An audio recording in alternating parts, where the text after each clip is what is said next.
जो बड़े बड़े गुनाहों और बेहयाई के कामों से परहेज करते हैं और जब गुस्सा आता है तो मुआफ कर देते हैं,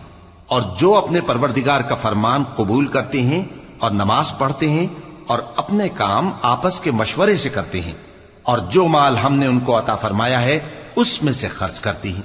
और जो ऐसे हैं कि जब उन पर जुल्म ज्यादती हो तो मुनासिब तरीके से बदला भी लेती हैं, और बुराई का बदला तो उसी तरह की बुराई है, मगर जो दरगुजर करे और मामले को दुरुस्त कर दे तो उसका बदला अल्लाह के जिम्मे है। इसमें शक नहीं कि वो जुल्म करने वालों को पसंद नहीं फरमाता। और जिस पर जुल्म हुआ हो अगर वो उसके बाद इंतकाम ले ले तो ऐसे लोगों पर कुछ इल्जाम नहीं। इल्जाम तो उन लोगों पर है जो लोगों पर जुल्म करते हैं और मुल्क में नाहक फसाद फैलाते हैं। यही लोग हैं जिनको तकलीफ देने वाला अजाब होगा।